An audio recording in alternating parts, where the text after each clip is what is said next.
Shana Tova. David Ben-Gurion, the first Prime Minister of Israel, had a wonderful saying. To be a realist, you have to believe in miracles. To be a realist, you have to believe in miracles.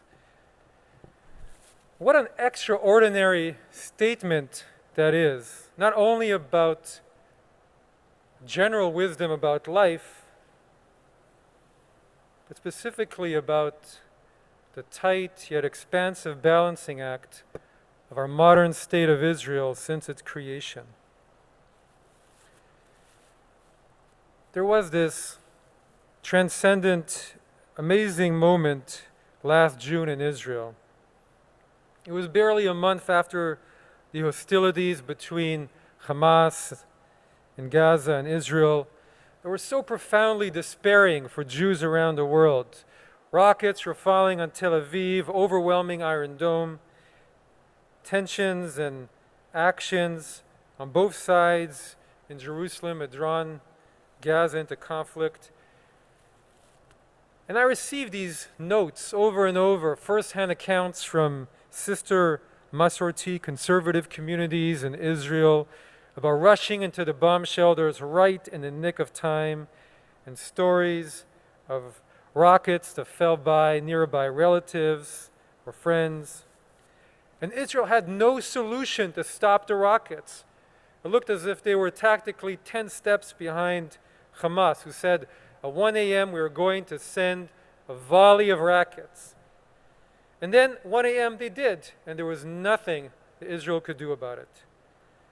And the world, the press, and many here in our communities, seeing the image of buildings collapsing and families dying in Gaza, were outraged and not interested in hearing any context, how the situation had got to where it was.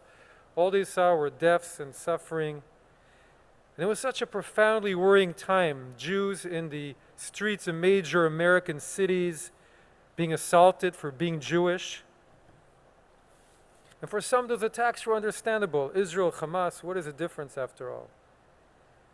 And I remember hearing so many members of our federations across the country, of religious leaders, of media leaders, all saying this is the most worrying time that they could remember.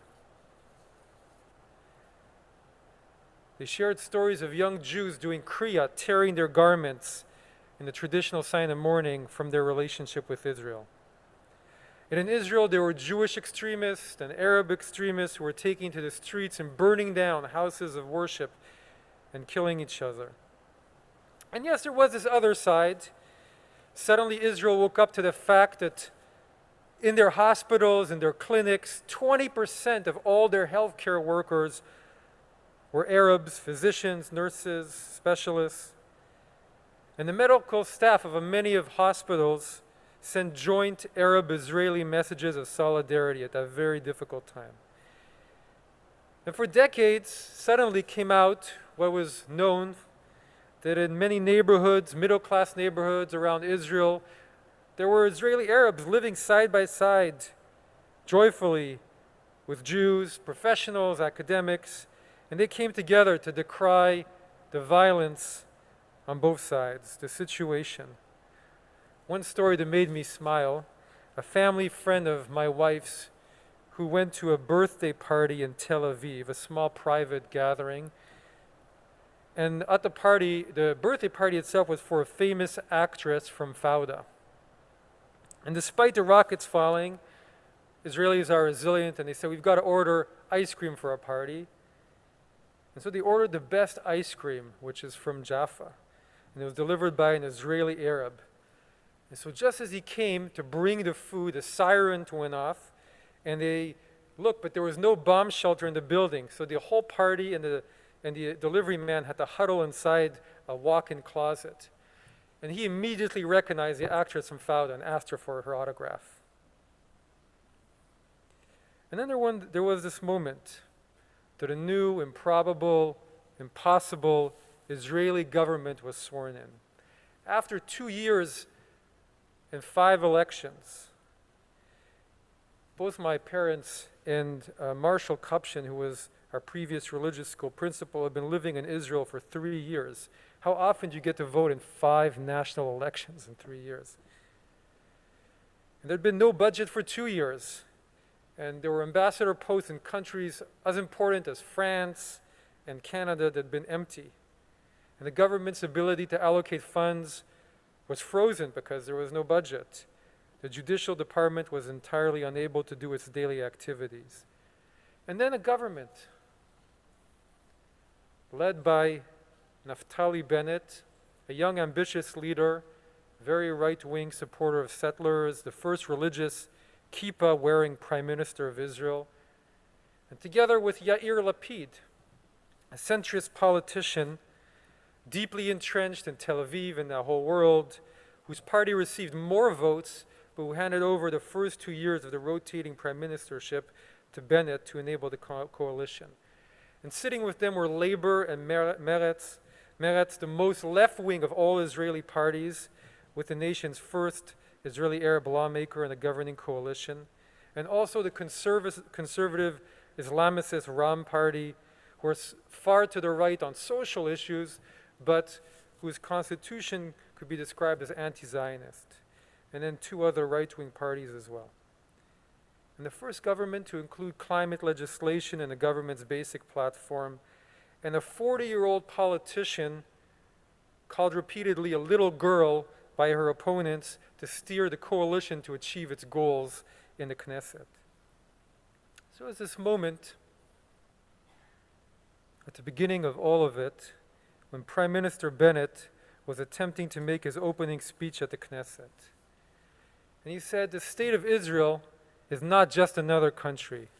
It is a dream of generations of Jews, from Marrakesh to Budapest, from Baghdad to San Francisco, where Bennett's parents were from. A dream we merited to see realized every day before our very eyes. Each generation, he says, has its own challenges, and out of each generation comes the leaders that can overcome them. At this time, we are also facing an internal challenge, he says. The ongoing rift in the nation, as we see in these very moments, which continues to rip apart the seams that hold us together and has thrown us one election after another into a storm of hatred and infighting. Twice in history, we have lost our national home precisely because the leaders of the generation were not able to sit with one and another and compromise. Each was right, yet with all their being right, they burnt the house down on top of us. I am proud of the ability to sit together with people with very different views from my own.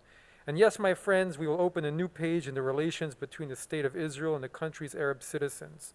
The Arab community will be represented in the coalition by Mansour Abbas and his party. Then as he finished his speech, amid the heckling and shouting, he concluded, with God's help we will do and we will succeed. Amen. Amen. And nearly a month, even before that, Mansour Abbas, the conservative Muslim, head of the Islamicist party to join the government, whose Knesset seats at the time were being courted by all sides, gave an unprecedented speech on primetime Israeli TV, carried by every single Israeli channel, the biggest moment ever for an Israeli Arab politician in the history of the whole nation.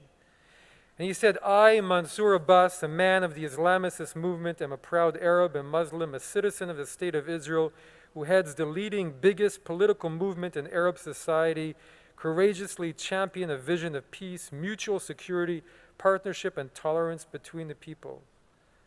The time has come for us to listen to each other, to respect each other's narrative, to respect the other. Reality is changing, and we are refusing to recognize that. We don't have to agree on everything, he continued. We will obviously differ on many issues, but we must give ourselves and our children the right and opportunity to come to know our neighbors. Every one of us has a name, a culture, a story, experiences, and a narrative. We have an opportunity to initiate a change and create a civil society greater than its components. He continued, what's needed at this moment is leadership and responsibility. Leadership that can bring the public to a better place, and responsibility that can create trust between the sectors so that we can stride forward to a better future. If the road in Wadi Ara is problematic, it doesn't care if the person using it is an Arab or Jew. If beds are short at Soroka Hospital that can hurt patients in Beersheba or Rahat. If there is crime and extortion, it doesn't exclude this or that business because of the kind of store sign. If my neighbor goes hungry, me and my family are in danger. Our recommendations are different, he concluded. I recommend that we all change the reality. I am here to look ahead, and we expect that others on left and right will adopt our approach. How fragile the government was and appeared. It was like a boat strewn together with ill-fitting pieces of wood. The first storm and wave, who knew what would happen? And it came close in those first few weeks as the members of the coalition, far to the right, far to the left, Israeli Arabs, had to confront their differences on issues such as the Palestinians, settlements, but yet that spirit, trying to create a different vision, a new ideal of holding different narratives, of holding different realities, of holding left and right together, religious and non-religious, different people's stories held. And against all odds, it still does. And if they succeed, it will be a better contribution to our world than even that record-making vaccination push. Because it was made up of ill-fitting pieces, but they were pieces that held together nonetheless because they were strewn together by the invisible binding power of hope. And hope is an amazing force. It is like what the Kotzker Rebbe teaches about God. Where does God dwell? Wherever you let him or her in. Where does hope dwell? Wherever you let it in. And everything about the modern state of Israel came out of the most unlikeliest moment, out of the Shoah, out of destruction, out of despair, and appeared so fragile, and yet has become strong. And they were always living on a dream. And there were birth pangs, and there continues to be birth pangs, and so much to worry about, and to be angry about, and even to despair about, and to be outraged about. One of the world's longest occupations of another people, the emboldening of extremists and racists who hate and plunder and even kill, the militarization of a society, the rifts between secular and religious, the only place in the world, in the West, where non-Orthodox Jews do not have freedom of religion. And maybe the most worrying development of this conflict this past May was the realization of how much damage those 4,000 rockets from Hamas could do. They are just a shadow of the arsenal that Hezbollah has aimed at Israel. And yet at the very same time, deserts have bloomed. And we know all this, but it's worth repeating.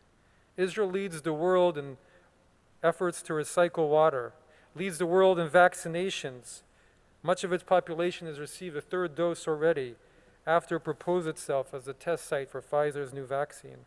The startup nation, as it's been called, because of all of its innovations, technologies that continue to change our lives, and biotech and self-driving cars one day. Even looking at climate change. Alon Tal, a member of the Knesset, a member of Blue and White, recently spoke to the new Knesset, and he said, "Members of Knesset, when I look out at the assembly before me now, I see a rich human mosaic and a diversity of opinions in Israel. Nonetheless, I believe that there is one value that is dear to all of us, perhaps the only value that unites us, the love of the land and our desire as Knesset members to leave it in better condition for future generations." And the Abraham Accords, right, the treaties that Israel signed with other Arab countries just last year, such an unexpected hope that came out of them. And despite the political pressures and the situation with the Palestinians last May, they've held fast and they've transformed the relationship of Israel with the rest of the Middle East. Israelis are flocking to the UAE, United Arab Emirates, curious about this country not too far away. And they're being sincerely welcomed, not just welcomed, but sincerely welcomed. It's a war and peace. I remember watching a video in those first few days after the accords were signed, where one of the first of tens of thousands of visitors was walking around the streets of the United Arab Emirates, and he wandered into a market, and he saw before him were already fruits and vegetables They were showing that their provenance was from Israel with an Israeli flag. Unthinkable. And it's still the only democracy in the Middle East. And it's still the only place where LGBTQ folk have rights. And still the only place where Christian Arabs have anything close to full democratic rights. Hope is beautiful, even when it is so tenuous and so fragile. There is an ancient teaching about our age-old belief in Mashiach and redemption and the age of Mashiach, an age of peace, an age of fulfillment, an age of prosperity for all. That before that redemption, there'll be a period called Agvut de Mashiach, the heel of the Mashiach, a time of suffering and difficulty. It's a very old Jewish teaching that tells us that the birth of those things that are powerful and meaningful and new and precious come before with difficulty and challenges and pain and even suffering. Because they are new, and anyone who has written a book or a thesis knows the pain of bringing a new idea into the world. But the difficulty forces us to go deeper and deeper and find new strength to draw on. And yet the hope in our dreams is one of the greatest fuels of humanity's development. Is there any clearer example than Theodor Herzl, the father of Zionism, as a journalist who declared, "If you will it, it is no dream." And Herzl single-handedly, one man, galvanized all the Jewish world and its diversity, all its fragmented communities across Europe. In Western Europe, where they were sophisticated and assimilated, in the East, where they were more traditional and observant. And Herzl went to the political leaders in Europe, one journalist, and convinced them that he was speaking for a whole ancient people longing to return to their homeland. And he did whatever he could. He almost was able to convince the Sultan of the Ottoman Empire to give the Jews back their land. Because he was filled with hope, and he was filled with a dream. Or the hope of the early immigrants to Israel, who against all odds had faith in that land, malaria-swamped land, in the inhospitable land, and worked it. And where does our high-tech success come from in Israel? It comes from the creativity and vision of a people living on a dream, living without resources, living surrounded by enemies who've had to innovate to survive.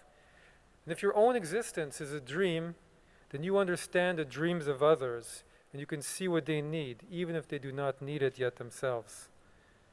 Instant messaging, GPS mapping. Hope is the fuel. Because hope is what holds opposing truths and the contradicting realities of that land. And really hope is what holds together the contradicting realities of all life that each one of us faces. If you do not have any contradictions in your life, please put up your hand now. I'd like to go out for coffee with you. Hope is what holds that space of contradiction, of fragility, even of absurdity. Over these 2 days of Rosh Hashanah, we read the stories of Abraham and Sarah and of their family. Right? Abraham is the father of the Jewish people and spiritual ancestor of 3 billion people. And God appears to him at the beginning and promises him, if he follows him to the land that he will show him, he will be blessed. And his seed will be as numerous as the stars in the sky and the sand on the beach, and all the families of the earth will be blessed through him. But Abraham and Sarah are already elderly. They're childless. How will they have these descendants? And living without the support of their families, how will they travel across the ancient Near East to this strange land to fulfill the command? But then years later, the miracles happen. 2 children are born to them, as we read on the first day today. But then God asks Abraham to cast away his firstborn, Ishmael, and he must do so. And on the second day that we'll read tomorrow, God asks him to sacrifice Isaac, his other son, his only son with Sarah, his only son left to him. And Abraham has to make sense and find a path to walk within himself and without, put one step in front of the other to fulfill that terrible commandment. As the Ishbitzer Rebbe says, on one hand, to somehow hold that contradiction in his mind of God's promise, Yitzchak lecha zera, that Isaac will be your seed, and to fulfill God's will. And he has to hold that contradiction and just move forward with faith and hope, as all of us too often have to do. Wondering, is this for real? How will it ever realize itself? Am I living in a dream or a nightmare? What must I do? In so many areas of our lives. And we read these stories on Rosh Hashanah because every year we're going to have to hold the contradictions in our own lives. We're going to have to hold the contradictions in our nation's lives, in the lives of the Jewish people, with new energy and with that same hope and faith as Abraham, keeping the boat of our lives steady and all those different ill-fitting parts glued together as we steer past all the inevitable storms and waves of life. Because we do not know what will be this year. Pandemic, a new vaccine-resistant strain, be even worse, or finally the end of the crisis. Will we be raised or lowered, illness or health, success or failure, coming closer or drawing further apart? And it is only through our personal hope that we're able to find a way, and with a good dose of humor too. And it's not just Israel. Some of the greatest new beginnings of history came out of nowhere, came out of straws, out of the acts of one person. Gorbachev, the man who ended the Cold War, and whom was willing and able to dismantle the very system that raised him to be its leader. The contradiction is mind-boggling. And the Jewish state is just one big contradiction, secular and religious. Which is it? On one hand, the powerhouse of the Middle East. On the other, a tiny sliver of land the size and population of New Jersey. On one hand, surrounded by enemies and existential threats, but also filled with hope and courage. And Israelis live in that space, and it's not a bad space to be in. Israel is ranked 15th in the happiest nations index. Living in a space of dreams is a happy place to be. Perhaps the contradictions just make all of our lives a little bit more interesting, a little bit more meaningful, makes us feel alive. Because in the end, those contradictions are just a reflection of the world we live in.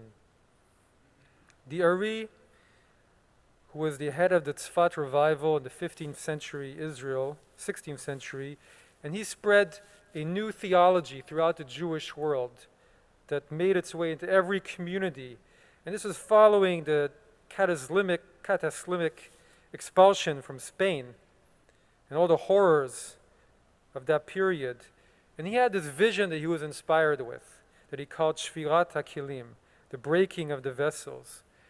And he said, well, the world was first created when divine livingness poured into a fragile vessel.